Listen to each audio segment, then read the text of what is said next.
good, y'all? This is Dawn Robinson, formerly of Lucy Pearl and In Vogue, and you're listening to Djaytiger at Fullblast Radio.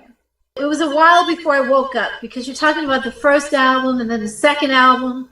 And the second album, I started to see it and bring it up. The fact that we were not making enough money. We were looking at our producers' mansions, like I said, and looking at our choreographer had a mansion too. I'm like, you got to be freaking kidding me.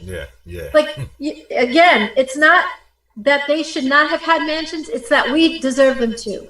Cindy needed one, Maxine needed one, I needed one, Terry needed one. We started dating our producer, and I think that was the downfall of the group because that meant that she was over there with him instead of over here with us. I don't understand. If you're going to do something like that, you got to make it worth your while.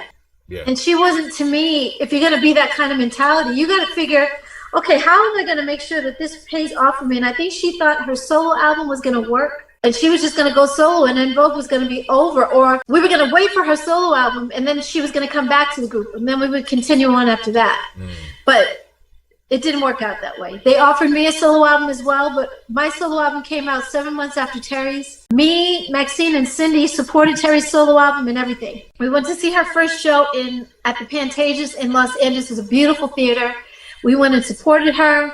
The record company put out, I keep saying one video, but she had 2 singles. They gave her a budget, you know what I mean? And with me, they offered me a solo album as well after Terry's because they wanted to keep me under control. And when I started recording, I had about 3 songs that I had recorded. And by then, the record company came back and said, okay, Dawn, we're going to pull your album at this point, and we're going to get you back in the studio with the girls because we need that album. Still, to me, looking back now, it wasn't time for us to do solo albums. We had solo rights within our contract to be able to do that anyway. So that would have happened in time anyway. We all had the right to do a solo album. My thing was divide the guys because they knew that we were tired of getting paid 2 pennies a record. We had done that on the Funky Divas album. We did that on the Born to Sing album. We did that on the Funky Divas album. We did that on the Runaway Love album, which became, it only had 1 new song on it, which was Runaway Love, and then it had remixes for Hold On, Never Gonna Get It. I can't think of all the songs. And they had our singles, so we had 5 singles. We were going in to we did Don't Let Go. And that was when we said, okay, you guys, enough. Like, we have been paid 2 pennies a record this whole time, so now we got to change this shit. And the girls agreed with me, and Maxine and I were the ones that kind of spearhead that whole movement. Like, we're going to stay out of the studio. We're not going to go in. We're not going to sing a lick. We're not going to sing one thing. We're not going to get in the studio at all and sing anything until they renegotiate our contract. Do we all agree? Cindy, Terry, Maxine, Dawn, everybody agrees? Yes, we all agree. About a month after that or so, I would say, Terry ended up in the studio. And we called her in the studio. What are you doing? Why are you in the studio today? Well, you guys know I don't agree with you, and I'm dating Denny, and our producer, and I'm dating Denny, and you know, I don't agree, and you guys could just go ahead and make decisions without me. And I was like, Terry, we can't do that. The record company's going to look at us 3, Cindy, Maxine, and Dawn, and be like, we're waiting for Terry. Yeah. You know, because she went in on our label to do that album in the first place. So the label that gave her that deal is our label. Yeah, so we can't do that. We're stuck on our own. And then that's when the record company came to me. Terry was getting ready to go on the road. Like I said, it was 7 months later, and Terry was going on the road, and they said, well, Dawn, do you want to do a solo album? And by then, I was like, Cindy and Maxine and I could not make a decision. My thing was, since Terry's in the studio, we either get the record company to give us money while she's sitting there, because you guys put her in the studio. We're under contract as a group. So we have the right to say, we can't pay our fucking bills. Excuse me. We can't pay our bills. So you guys have to either give us some money to keep us quiet while Terry's doing her thing, or let us go. And we'll figure out something down the road. I don't know what, but we'll figure out something else. We'll figure out something. And Maxine and Cindy were too afraid. Especially Cindy. More Cindy than Maxine. Her husband played for Cincinnati Reds, so she wasn't lacking money. Maxine and I were the ones like, come on now. I was losing my house. I'm like, I'm getting ready to lose my house if I don't do something quick. So, and then the record company came to me, and I allowed them. I agreed to doing a solo album. That was wrong. That was wrong. I take full responsibility for that because that was wrong. Instead of being afraid to lose my house, I should have stuck to my guns, what I said before.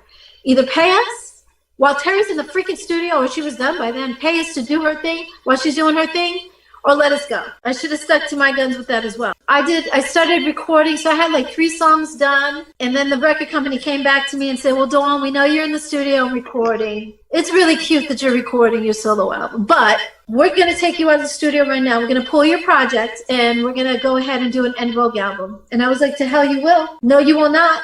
No, because right now you took Terry's album seriously. You didn't take my album seriously, so I'll stay in Vogue, but I want my solo rights revoked. Excuse me. And they agreed to letting me go as a solo artist. And then I went in the studio with the girls, and we started recording the En Vogue album, which became EV3.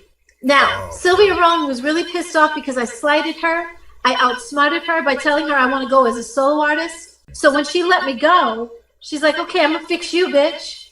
I want, I think it was 5 points off your first album, 5 points off your second album, 4 points off your third album, 3 points off your fourth album, and 2 points off your last album. I want a fat. You're going to give me points on those albums. And I was like, fine with that. So when she said, I guess she was thinking that I was going to react in a negative way. And because I didn't, I was like, okay, fine. You think that you can hurt me? I'm okay with that. Take whatever you think that you deserve and you think that you're going to hurt me with, fine. And that's when she decided that I had to go because I was too smart. So we had a meeting in Los Angeles. It was in Terry's room at her hotel. I forgot what hotel. And when I got there, I was late. I'm always late for meetings. And when I got there, I knew that our managers were going to be there. I knew that Sylvia Rhone was going to be there, and the 4 of us. But why are our attorneys here? Why are there 8 or 9 people in this room? Yeah, it was like, what is this? What's happening? And long story short, Sylvia Rhone, I knew she was going to be there, but this was supposed to be a creative meeting, you know? And when Sylvia started talking, well, she kept talking because she was talking when I got there.